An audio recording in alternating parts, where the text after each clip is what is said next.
Hi everyone, I'm Airier, and today we'll be finishing Super Eyepatch Wolf's The Bizarre Modern Reality of The Simpsons. Last time around, we didn't get to Cthulhu. I'm sure that'll happen at some point. More importantly, there's a lot of really crazy reimaginations of tiny little scenes that have become cultural touchstones that I didn't even know about, except for the fact that they existed. I had no idea they generated from The Simpsons. Steamed hams, man. Yeah, I'm referring to that thing again because I'd heard of that. I'd heard of the joke. I did not know what it was. I had no idea it was The Simpsons. And it just kind of shows when you get into the realm of fans for this, it's even more insidious than Garfield, which was incredibly baked in.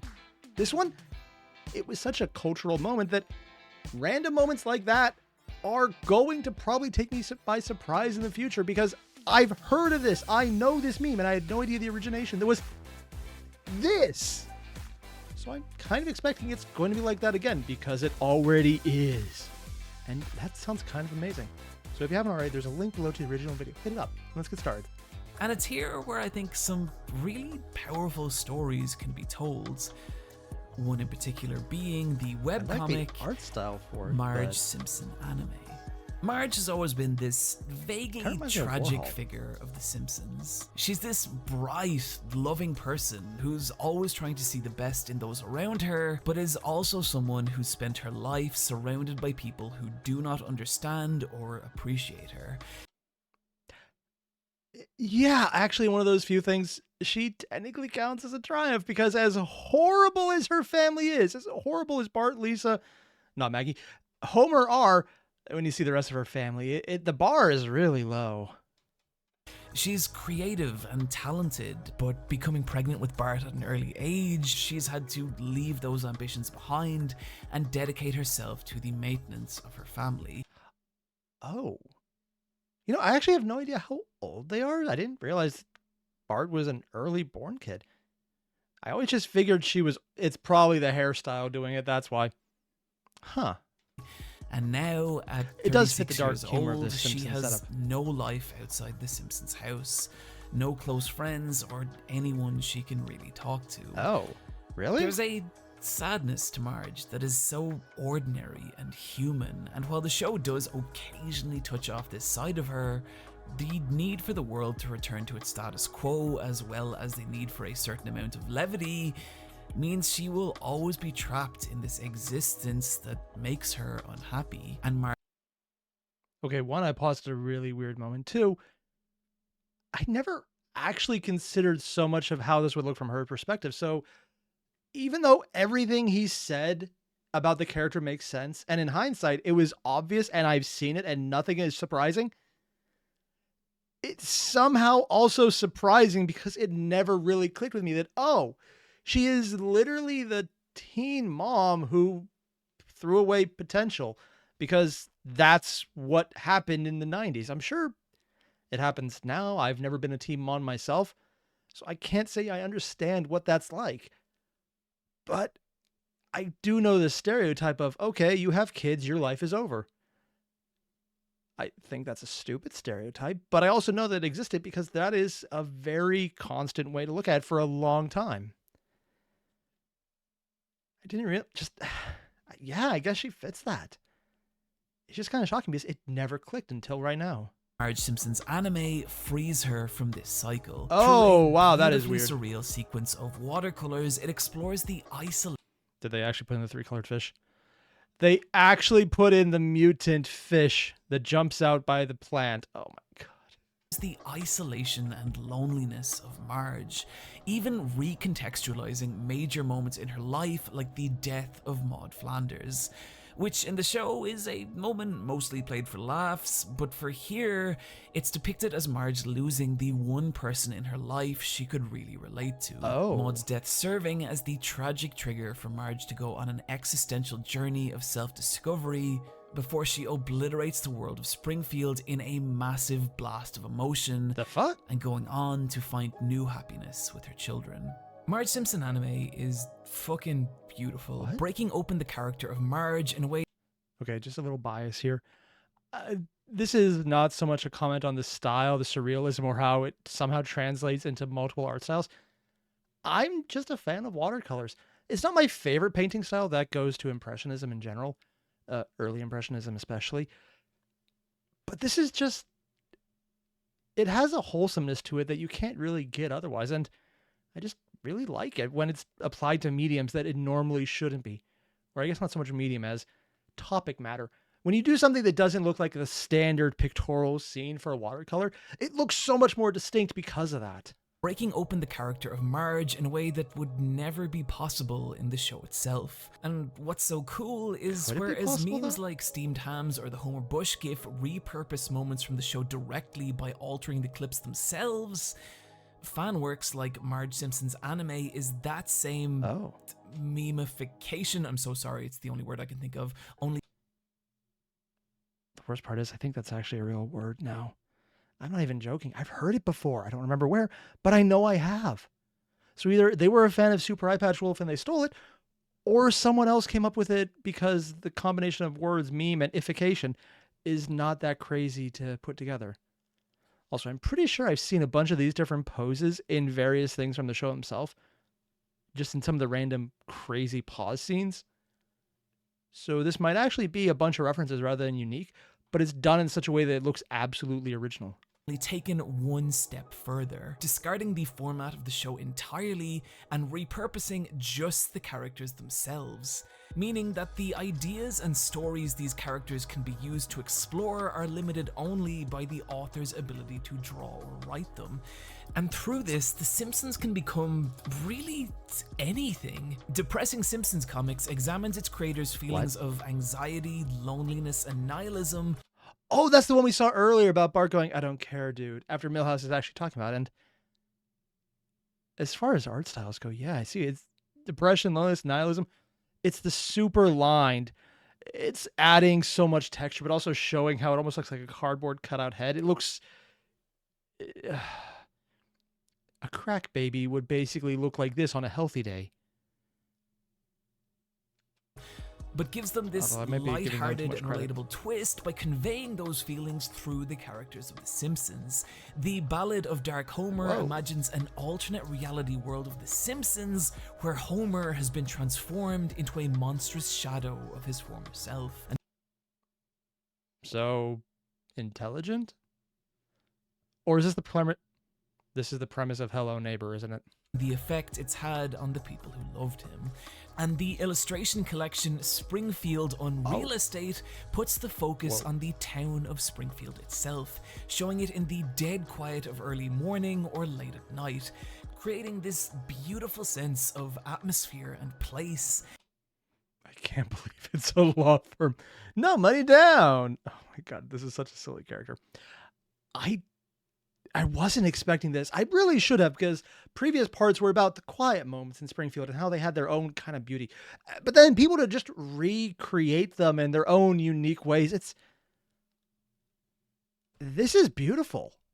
Like, unironically, I wasn't expecting to come into The Simpsons, anything about The Simpsons, and go, whoa, that is some pretty damn good art. I'm actually a little surprised right now. Like, unironically, if I saw this in a art gallery, I would not question it. I'd be a little concerned why the guy has such a flat head. It's like, it's a stylistic change. And then just like, hey, how much is it?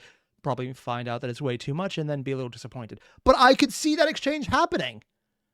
It really is pretty. As if this is how the town would look when the cameras stop rolling and it's no longer just the backdrop to a sitcom. There is so much deeper we could go with this, especially if you want to dive into the weird world of bootleg Simpsons zines, which cover everything from crude reimaginings of classic Simpsons episodes to psychedelic reinterpretations. The only reason it's not Cthulhu is just because it's more trippy than it is horrifying. Although I am willing to disagree with myself that it's not horrifying, because the more I look at it, the weirder that gets. I am both impressed and terrified by the artists who could keep all of this straight in their head long enough to draw it. Of these characters to the just baffling scenic Simpsons hentai, which combines pencil sketches of scenic Simpsons with hentai. Okay, this is probably too far. We are officially in too deep. But to me, by far... You know what? I shouldn't be surprised about that. Everything else he's done has had someone going very R34 on it. Of course The Simpsons would have it. It's been on the internet long enough that it probably didn't predate the internet, but it was around before the big booms when everyone got on it. So of course this has that. I don't know why I'm surprised. I really don't. That is basically the theme for this entire video. Why am I surprised? Because obvious things are apparently less obvious. The most staggering, impressive, and ludicrous of the Simpsons fan works comes in the form BartKira? Did they actually do an Akira version of The Simpsons?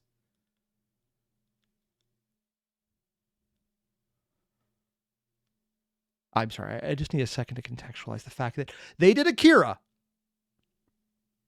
but The Simpsons.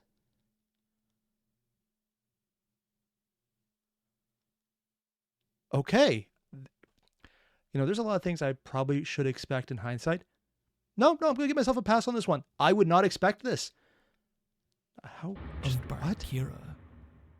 On the surface, it's hard to imagine two animated properties more different than The Simpsons and Akira. Actually, when you really come down to it, both were examples of here is a dystopian look at the culture that we believe is not accurate, but just way over the top, crazy by compared to everything else that's more wholesome and happy, which is more of the Simpsons thing. But also when you come to anime around this time period had a lot of dark shit, but I don't think anything ever got to the zeitgeist level of, oh, it's that thing that Akira reached. So for their popularity, they're both shows that are dark, depressing takes on a lot of other tropes. That's the only thing I could see in the same context. One being a satirical dismantling of the American family, the other being a dystopian exploration of mass destruction rooted in Japanese history. And also dismantling of sci-fi in general, and anything post-apocalyptic is basically played straight. In the sense that they're both dark, that's about it, yeah. And yet there are some curious historical parallels between the two. Wait, what? Both had their first American release just over a week apart from each other in Seriously? December of 1989. Both went on to redefine perceptions of what animation was, as well as the kinds of people that could enjoy it. And 30 years later, both are still seen as beloved cultural touchstones. Huh. I wasn't expecting there to be that much. I didn't realize they were the same age. Still being celebrated today. Yeah. But no celebration of either individually could ever match the size, scale, and scope of BartKira, which takes... Whoa. The Nuclear Edition. Edited by James Harvey and Alex Chaffee. BartKira, created by Ryan Humphrey. And there's even more down there. And they have the three-eyed fish still. Oh my God, they just keep it in there. Takes the over 2,000 pages of the Akira manga and redraws them with the characters and locations of The Simpsons. They actually redrew the entire thing in the Simpsons style, but covering admittedly really faithful adaptations.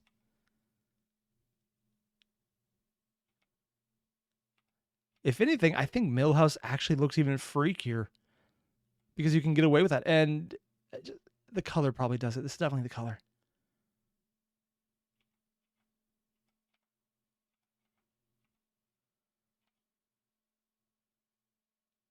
Okay. And just to be clear here, I do mean every single page. It took 768 artists 2 years to complete BartKira, each one taking a piece of Akira and redrawing it through the lens of The Simpsons.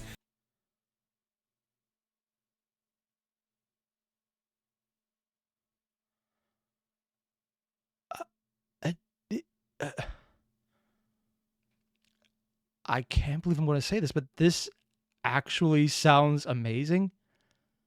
And with all the product placement Japan does with a lot of anime franchises, and The Simpsons do with everything, I am legitimately surprised this hasn't been unofficially incorporated as an actual thing yet.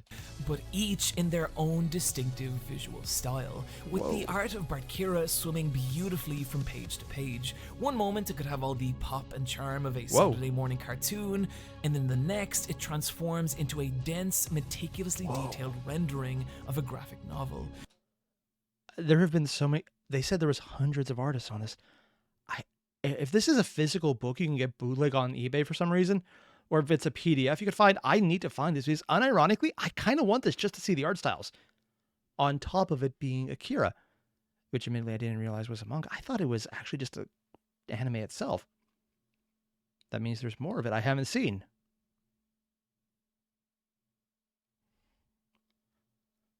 Learning something new today that I'm already liking. The cartoonish style of The Simpsons contrasting so beautifully against Akira's themes of mass destruction and dystopia. There's something so cathartic and sad about seeing the landmarks of Springfield obliterated in the cataclysms of Akira, with the characters of The Simpsons themselves inheriting new meaning as they take up the roles of the cast of Akira. Principal Skinner, for example, is recast as the Colonel, and it just feels so right having Skinner as the last man alive, fighting for peace and order in a world that is falling apart around him. Or Milhouse as Tetsuo, with the hilarious and tragic 10-year-old now using his cataclysmic psychic abilities to take revenge on the world that has been. It's the body horror of Akira, but also they've worked in more of the three-eyed frog gags, or I guess fish gags, that are everywhere. They put everything to do with mutants. And just all of them popping out. It's like both comedic and terrifying at the same time. Is this scare funny or laughable? I don't actually know. It's so cruel to him. I love this one page in particular. I don't know if I've ever seen something that so purely captures the loneliness and vulnerability of just being Milhouse. Yeah. BartKira is bizarre and compelling. And it even has the donut. It's so distinctly Simpsons that if I didn't know what Akira was prior to this, I would be like, oh, this is just someone's Cthulhu take. But no, we're not working in Cthulhu. It's just... I need to find this. And unlike anything else I've ever experienced, it's a weird and hypnotic testament. Okay, that is probably my least favorite style, but at the same time, it's also strangely one of the most fascinating because there's so much going on. Whoa. To two of the most impactful and iconic pieces of animated media ever, and transforms both to create something that feels so new and special.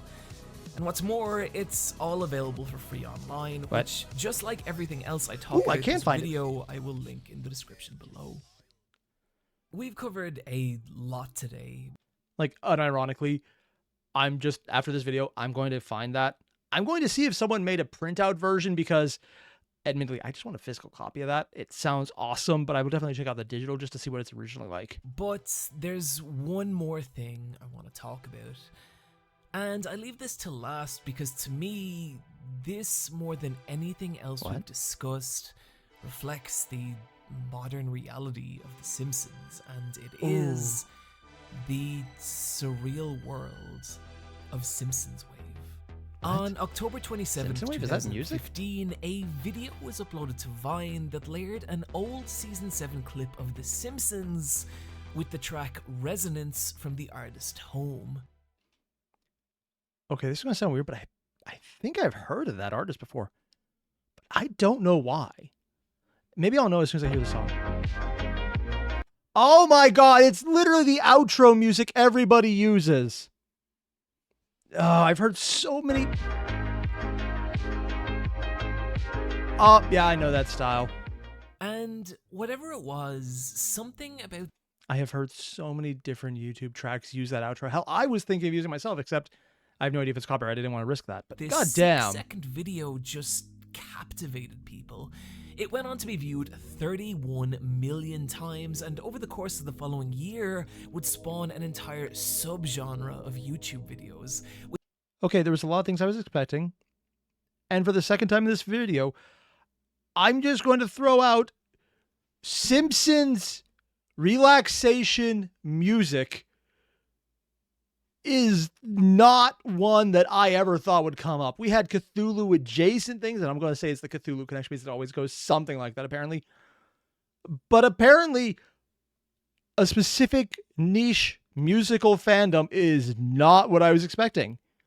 I don't think anyone would expect that, and yet somehow it works, and I kind of get it because the really chill beat and that couple seconds of clip did really fit. It's just, yeah, this is basically the exact vibe you want when you're like 12 years old and you just want to just get on your bike and go. Just like, go, man.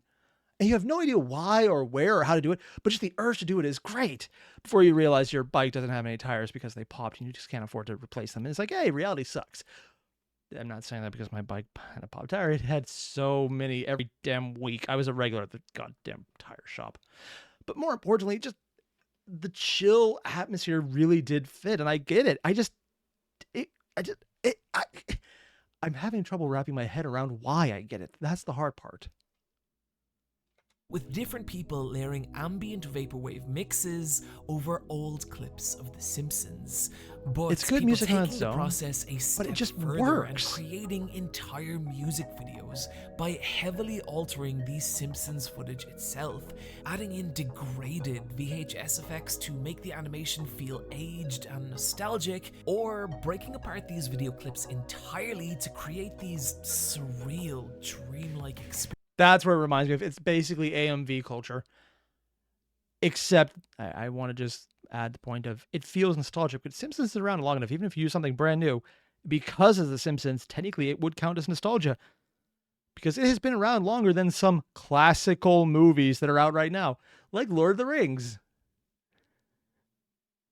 You know, there's things you say, and you realize after you say them that they cause you pain. Saying Lord of the Rings is a classic movie, that's one of them. I just hurt myself. I shouldn't have, but I did, and now I have to live with that. Experiences. And these, friends, are some of my favorite videos on the internet. Crisis, Lucian Hughes. Just sad Homer. Or thoughtful Homer?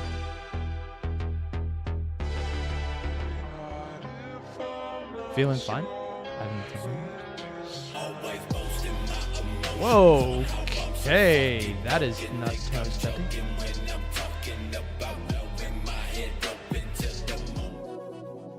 Yeah, they can make it fit anything, can't they? And this definitely reminds me of AMV culture before that was killed off. My favorite of these videos do something really special, and that is use old episodes of The Simpsons to piece together their own distinct narrative. And in particular, the videos of Lucian Hughes, whose 2010 Lilac Sky collages old clips of Millhouse to create this really sweet and sad coming-of-age story.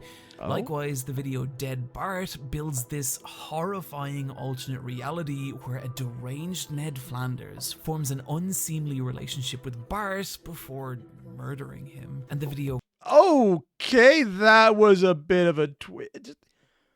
So it's not even that it's just musical. Is it all musical? And they're adding story?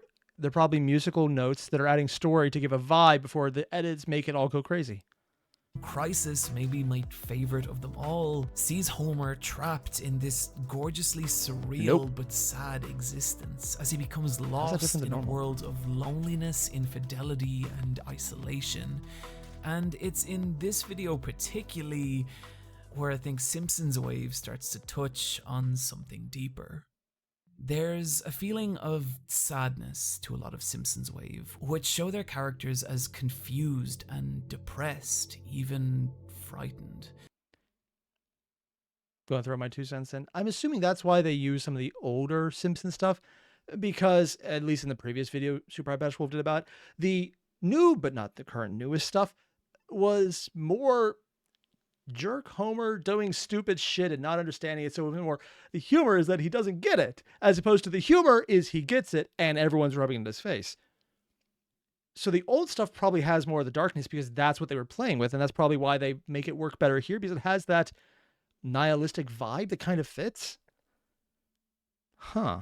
I mean, what makes sense? Struggling as the world around them distorts and becomes alien, and they lose control of both themselves and their reality. And there's something so appropriate about that, as if these characters have lost their place in time and now suffer in this strange, nebulous existence. Which is actually fitting, considering that started at the same time. There was a massive boom in just a loneliness crisis. Not just in America, but in a lot of places. That is a massive thing that people have been coming to terms with for, I think, probably since this started coming out. Just people feeling alienated, feeling alone, abandoned, as if there's no one there. I wonder if that's the kind of vibe this isn't trying to encapsulate. And I think in reality, that's what's happened. The Simpsons has lost its identity. The lives of these characters have been artificially extended and distorted to the point that they no longer have any meaning. And what I think is so beautiful about these videos is that that's how they feel.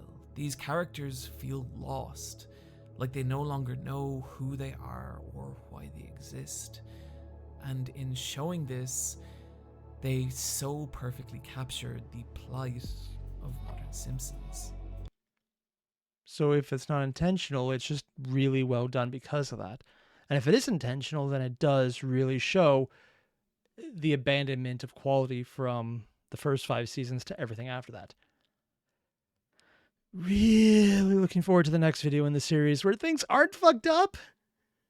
If that was a bait title and they are just as fucked up, I'm still going to watch and enjoy. Be a super Eyepatch Wolf tells a really compelling story, but god damn, it would hurt more. It's hard watching what happened in The Simpsons. This is a show I cared a lot about, a show that was a huge part of me growing up. And it helped develop everything from my sense of humor to how I interpret media to even personal stuff like coming to terms with feelings of isolation and loneliness, or making me realize that I will someday die. I think that was a lot of people. A show that was a huge Not sure what just happened there, but okay. And to even personal stuff like coming to terms with feelings of isolation and loneliness, or making me realize that I will someday die. I think that was a lot of people's experience with The Simpsons, and why so many years later, people are still so passionate about it. We miss that old show. We miss what The Simpsons used to be, and I think that's what makes what The Simpsons has become on the internet so beautiful. This is definitely not going the way I expected. I've been saying both it is and it isn't this entire video. I'm well aware of that, but it's just the other videos where he talks about the expanded universe, it's how it grows beyond. And this one is the exact opposite, how the community has never actually grown beyond itself. It is just referential to a past that used to be great as the actual original seems to be fading away. And it looks bigger as a community because what they're basing themselves on is so diminished. I know I'm saying this based solely on the framing of Super Eyepatch Wolf, and there's probably a bunch of people who just created it because they are hyper fans, who love everything, who are engaged in this and don't see it as diminishment, who probably are going full ham on everything because it's a way to engage with a franchise they love. Because again, dopamine hit from things you enjoy is a very legitimate thing. But I get the framing he's using, and you can see it because the previous episode, the joke breakdown on how it was a joke here, and then they made it infinitely better by actually putting work into it. Matt Groening created The Simpsons. It wasn't a media empire. It wasn't a global phenomenon or a merchandising machine. It was just one struggling cartoonist's guttural reaction to the sanitized, idealized depiction of the American family. And so he took that depiction and distorted it, changing it and giving it new meaning. And in doing so, creating something so beautiful, rebellious, and powerful that 30 years later we're still talking about it, we're still drawing it, and we're still making videos about it. And that to me is the beautiful thing about Simpsons Wave or Marge Simpson's anime or BartKira. When I read these comics or watch these videos, I can feel that there's an entire community of people out there who still care about the Simpsons the same way I do. So unlike some of the others, this one is incredibly personal to him. I mean, that probably isn't in any way, shape, or form a surprising thing to say, but just having it put out there is making sense, because all of this felt, especially the last video, very personal, like it was a betrayal by a friend. Yeah, this would be a lot darker if the next video wasn't. It's good again. Please don't let the title be bait. Please don't let the title be bait. Please don't let the title be a bait. Oh, if it is, oh, no. And so, while there's still the licensed series with its mobile game and loss of identity, there's also money grab. Something else. There's the online community of people still expressing their love for the classic show in countless strange and amazing ways. So it's less, let's see what we can do with this topic, and more, let's keep alive the best part of it that no longer exists. But those kind of passionate fans are the people who make things better when they get involved. Maybe that's how the third episode comes up and it's less fucked up. And to me, this is where The Simpsons lives on. This is the bizarre modern reality of The Simpsons. And it is actually bizarre. That didn't feel like a look at the fandom of The Simpsons. That felt like an autopsy and a wake all in one, by saying, here is the man who we know is already dead. We shall mourn him even though he is technically still alive. That is how this felt. And it's depressing, but it makes sense, because all of the previous video, all of the death of The Simpsons as a show of really hard-hitting, really biting jokes that were powerful, died and then just got strung out. And while they aren't horrible, they looked lazy when it was shown compared to what one of the original writers could do with a quick rewrite. I've said it twice already. I'll say it a third time, because 3 times the charm. If it didn't have the next part of the series, if The Simpsons is good again wasn't the next thing we're going to do, and I am definitely doing it, I would be very depressed right now, because it's just rubbing in that even though I haven't really been invested in The Simpsons, I'm in the same boat as Super Eyepatch Wolf is. Maybe not to the same extent, maybe not to the same level of massive fandom, or to have this as such a personal attack, but I remember this growing up. I watched it when it was new, when the first 5 seasons were the new seasons. I remember this. I remember it was actually way too scary for me as a kid, so I actually got freaked out the same way I did South Park. And frankly, I found out later, no, they're awesome. I'm glad the ones I did see, I did, because they're freaking awesome.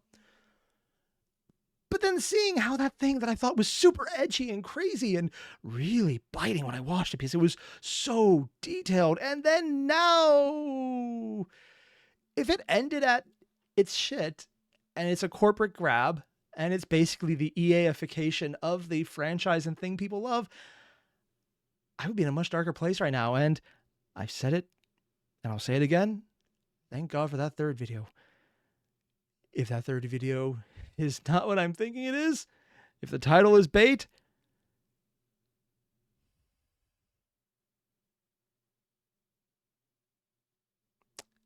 yeah, that would suck.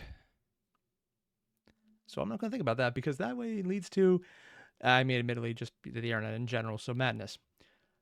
That said, I do like this look. I like seeing how the super passionate fans are embracing what seems to be the best, and I'm hoping that leads to its own culture. But I really wish there was more to go on to see what kind of crazy things they've done to move the characters beyond the bounds of the show, which contains them so much. Because so far, it's bringing them back to their original roots, showing what they've done. But I want to see new stories created around them, to give it the AU-ification that the Undertale video showed about its community. But maybe that aspect doesn't really exist because it's just remixing things to fit within the characters, because the show itself has already dragged them out so far. They don't need to do the AUification because the main show itself seemed to have already done that for decades. Yeah, 2 decades at least. Damn. Either way, if you guys haven't, there's a link below to the original video. Hit it up. This was really beautiful and crazy, and to show me some amazing things I am definitely looking at immediately. Like the BartKira, I'm doing that tonight. Edit this video? Nah, I can do that later, sometime, eventually. If the video is late, I blame BartKira, and I completely stand by this one because it'll be worth it. Because that looked freaking amazing. Either way, I'll see you guys in the next one, which will be a lot more less depressing. More or less depressing. I word sometimes, whatever. You know what I mean. I'll see you guys in the next one. Adios.